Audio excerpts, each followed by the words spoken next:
झालंय का sir light mix होतं जाऊ दे शेड वाला शेड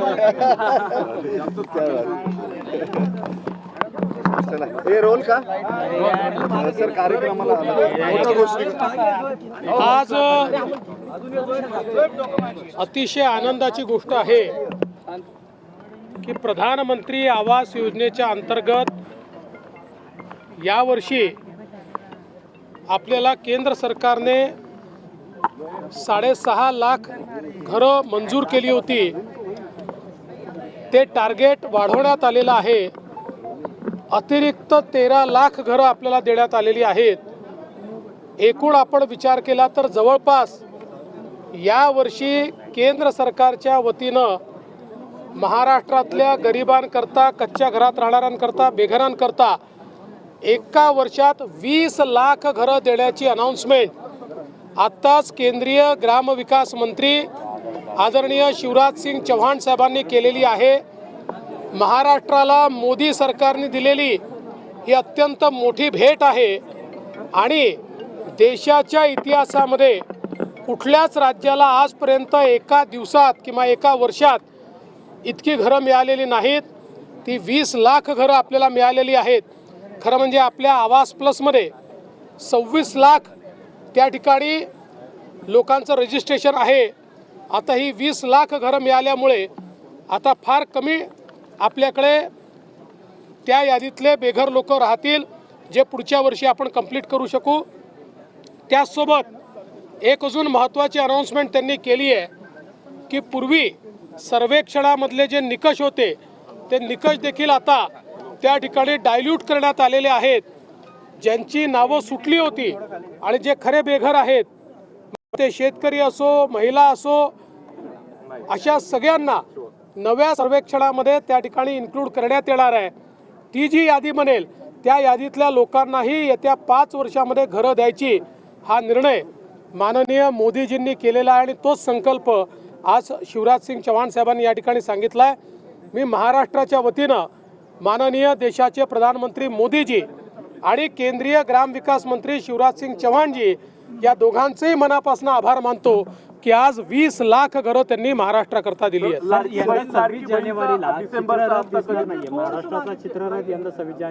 त्या संदर्भात आशिष शेलारांनी स्पष्टपणे आपल्याला सांगितलेलं आहे. वारंवार सांगण्याची आवश्यकता नाही. त्या ठिकाणी सगळ्या राज्यांचे चित्ररथ असतात. आपल्यालाही बोलवण्यात आलेलं आहे. मात्र त्यातले 15 चित्ररथ हे रस्त्यावर असतात. बाकी एका ठिकाणी लोकांकरता पाहण्याकरता ते ठेवले जातात. आलटून पालटून राज्यांना संधी मिळते. गेले 4 वर्ष आपल्याला संधी मिळाली होती म्हणून यावर्षी आपल्याला संधी नाही आहे. मागच्या वर्षी मोठ्या 3 राज्यांना संधी नव्हती. त्यामुळे याच्यात काही वेगळं होत आहे किंवा महाराष्ट्राला डावललं जात आहे वगैरे असं काही नाही आहे. तथापि आम्ही पुन्हा एकदा विनंती करून बघणार आहोत की समजा अजून काही तुम्ही जर इन्क्लूड करणार असाल तर महाराष्ट्राचा करा. पण याच्यामध्ये हे रुटीन आहे. याच्यामध्ये कुठलंही वेगळेपण नाही. परभणीमध्ये राहुल गांधींनी टीका केली आहे तुमच्यावरतीच की तुम्ही मुख्यमंत्री आहात आणि कस्टोडियल डेथ ही गृहमंत्र्यांची जबाबदारी असते. त्या अर्थाने तुम्ही गृहमंत्री आणि मुख्यमंत्री दोघेही आहात. हे तुमच्याकडून झालेलं पाप आहे असं त्यांचं म्हणणं. पोलिसांच्या मारहाणीत कस्टोडियल राहुल गांधी या ठिकाणी केवळ राजकीय हेतून आले होते. ही केवळ राजकीय भेट होती. लोकांमध्ये जातींमध्ये विद्वेष तयार करायचा एवढं एकमेव ध्येय त्यांचं आहे. तेच काम गेले अनेक वर्ष आता ते सातत्याने करतायत. त्यामुळे मला असं वाटतं की त्यांनी हे जे काही विद्वेषाचं त्यांचं काम आहे हे त्या ठिकाणी जाऊन पूर्ण केलेलं आहे. महाराष्ट्राचं सरकार संवेदनशील असल्यामुळेच या ठिकाणी या संपूर्ण प्रकरणाची आम्ही न्यायालयीन चौकशी ही घोषित केलेली आहे. न्यायालयीन चौकशीमध्ये या संदर्भातलं सगळं सत्य आणि तथ्य बाहेर येईल. काहीही लपवण्याचं कारण नाही आहे. आणि जर त्या चौकशीमध्ये कुठल्याही प्रकारे मारहाणीमध्ये किंवा अशा प्रकारच्या गोष्टींमुळे हा मृत्यू झाला आहे असं बाहेर आलं तर कोणालाही सोडलं जाणार नाही. कठोरात कठोर अशा प्रकारची कारवाई ही केली जाईल. शरद पवार देखील तिथे गेले होते. त्यांच्या पण हेतूविषयी काही शंका येते का? आणि ते तुमच्याशी बोलले? ते तुमच्या असं आहे की पवार साहेबांनी मला एवढंच सांगितलं की या दोन्ही ठिकाणी तुम्ही लक्ष घाला. मी त्यांना सांगितलं मी पूर्ण लक्ष घातलेलं आहे. लाडक्या बहिणीला खेळ चालू आहे. कुठलीही रस्सीखेच पालकमंत्र्याबद्दल नाही. आता आमचे जे काही 3 पक्षाचे नेते आहेत ज्यांना आम्ही जबाबदारी दिलेली आहे ते एकत्रित बसतील, पुढच्या 2-3 दिवसात निर्णय करतील. लाडकी बहिणीचा हप्ता कधी मिळेल? आता मला असं वाटतं या 7-8 दिवसात आम्ही तो हप्ता देऊ. पुढचा आणखी एक भुजबळ साहेबांचा महत्त्वाचा प्रश्न, ते सकाळी तुम्हाला भेटले आज येऊन, ते नाराज आहेत, ते भाजपमध्ये ते जातील मला असं भेटले चर्चा सुरू. आणि भेटल्यानंतर भुजबळ साहेबांनी तुम्हाला ब्रीफ केलेलं आहे, आमची काय चर्चा झालेली आहे.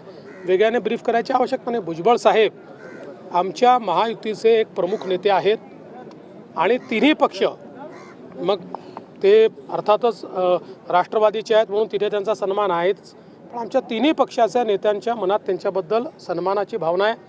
महायुतीच्या विजयामध्ये त्यांचा देखील एक महत्त्वाचा वाटा राहिलेला आहे आणि स्वतः अजितदादा देखील त्या ठिकाणी त्यांची चिंता करतात.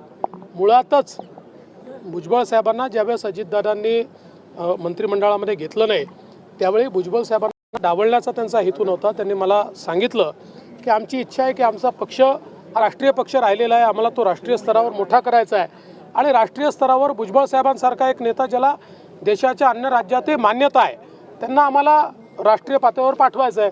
भुजबळ साहेबांचं मत जरा वेगळं होतं, त्याच्यामुळे हा प्रश्न निर्माण झालेला आहे. पण आम्ही सगळे मिळून याच्यावर तोडगा काढू आणि भुजबळ साहेबांसारखा एक नेता हा आमच्यासोबत मैदानात असला पाहिजे या दृष्टीनं त्यातनं मार्ग काढला. तुमच्या पक्षात चालणार आहे का? ते जर स्वागत ते जर त्यांनी असं आहे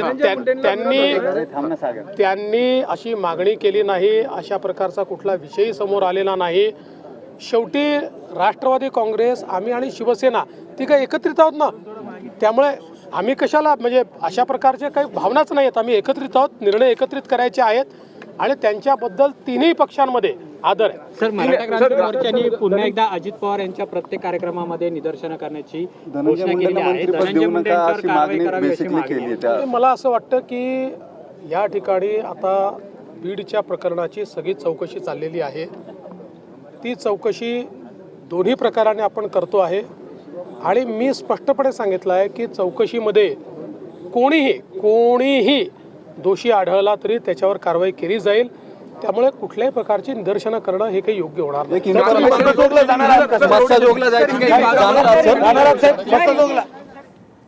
तर भुजबळांसारखे नेते आमच्यासोबत असलेच पाहिजे असं फडणवीसांनी म्हटलेलं आहे. मुख्यमंत्र्यांनी हे वक्तव्य केलंय. भुजबळांवर त्यांनी हे वक्तव्य केलेलं आहे.